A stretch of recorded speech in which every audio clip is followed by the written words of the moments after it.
Olá, boa noite, segundo ano. Nós estamos agora finalizando com a aula 3, tá? Vamos falar sobre o bloqueio continental versus vinda da família real para o Brasil. Ou seja, vamos sair da história da Revolução Francesa e trazer as consequências dessa revolução vindo para a história do Brasil. Bem, eu findei a aula passada dizendo sobre o bloqueio continental, dizendo sobre que Napoleão, devido ao grande período revolucionário, no final da Revolução, Napoleão toma o poder na França, certo? Eu citei sobre isso. Então, você vai ter que entender como é que depois desse processo revolucionário, o Brasil entra nessa história. Entra na história da seguinte maneira, fiquem atentos. Primeiramente, a Revolução Francesa é denominada também de Revolução Liberal, devido às suas ideologias de liberdade, de igualdade, né? A defesa da república, tudo isso, a defesa de um povo mais igualitário, mais humano, né? Então, o que você vai entender? Você vai entender que esse processo do bloqueio continental, quando Napoleão toma o poder na França, as estruturas começam a ser modificadas, né? Anterior a isso, a França já havia passado por 3 grandes fases no processo revolucionário. A França tinha passado por uma monarquia constitucional, a França passou por uma república e depois por um diretório. Lembra que eu falei? Ora oscilavam os jacobinos, ora oscilavam os girondinos no poder. Ou seja, existia uma instabilidade política. Ou seja, a França não conseguia se estabilizar. Por mais que os anseios do povo, do terceiro estado, fossem fortes, né? E bem apoiado pelo terceiro estado, a França não conseguia se consolidar.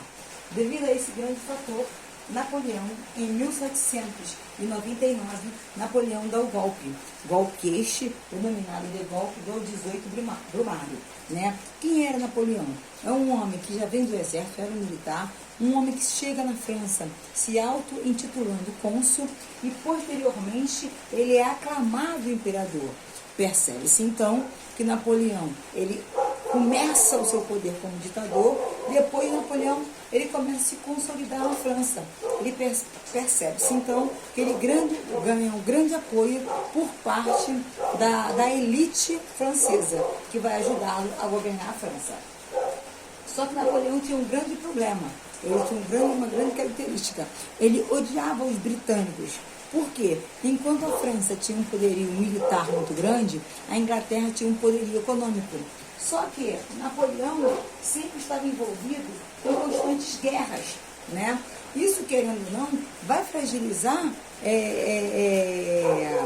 a própria economia do país, né? Porque ele vai ter que gastar com uniformes, alimentos, as suas tropas, ou seja, e não é bem sucedido em todas as grandes batalhas que se envolve, né? E a preocupação dele é derrotar a Inglaterra, porque se ele fragiliza a Inglaterra, obviamente que a França se consolida economicamente, né?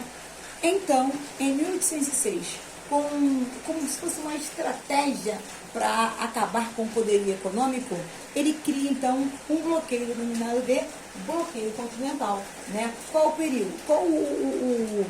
A estratégia dele era isolar, como a Inglaterra era insular, ele queria isolar, que a Inglaterra não vendesse os seus produtos para os outros países europeus. Só que caía numa grande questão, né? Tinha um país denominado de Portugal, né? Que era amiga, sim, econômica da Inglaterra. E Napoleão começou a ameaçar Portugal, dizendo para ele não comercializar, porque cada país que comercializava a Inglaterra possibilitava ainda mais o seu enriquecimento. Só que a Inglaterra também é amiga de Portugal. Então fica naquele jogo meio que desconfortável para a nação portuguesa. O que então os ingleses propõem para Portugal? Portugal, naquela época, nós sabemos que estava sendo governada por D. João VI, porque sua mãe, Dona Maria a Louca, não tinha condições de governar Portugal. Então, é proposto para Portugal que ele saia, que os portugueses fujam com a família real para o Brasil, evitando assim conflitos com os franceses.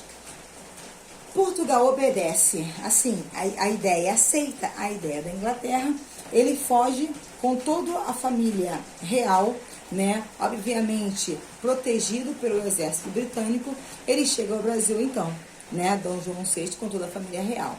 Primeiro local que essa família real vem se instalar é Salvador, né, e posteriormente ele vem para o Rio de Janeiro, onde Dom João VI começa a estruturar, né, o Rio de Janeiro para receber a estrutura portuguesa. Então ele começa a criar, em 1810, o Tratado de Aliança e Comércio. Ele começa em 1815, ele eleva o Brasil à categoria de Reino Unido. As mudanças começam a chegar no Brasil. Não só a questão econômica, mas a questão estrutural. A estrutura da cidade começa a ser transformada. Por quê?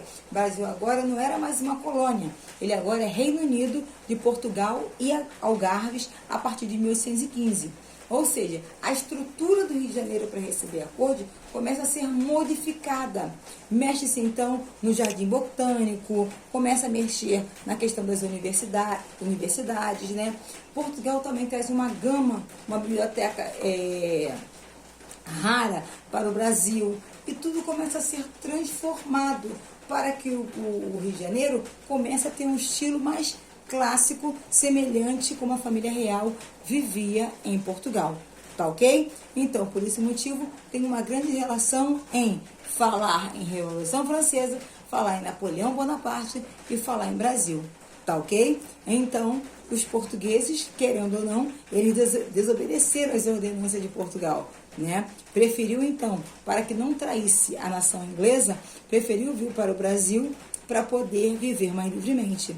Para você ver que quando os portugueses vieram para cá, até nas relações comerciais, os ingleses eram privilegiados, devido que a força dada a fuga para o Brasil, né, e a amizade que Portugal tinha com os ingleses. Um grande abraço, desejo a você um estudo gracioso, né, e fiquem sempre sabendo o seguinte: não há sol que dure para sempre, tá? E vai passar tudo que nós estamos vivendo. Um grande abraço, espero que tenha ajudado na conclusão dos estudos, né, autorregulados por vocês. Um beijão, estou cheia de saudades, ok? Valeu!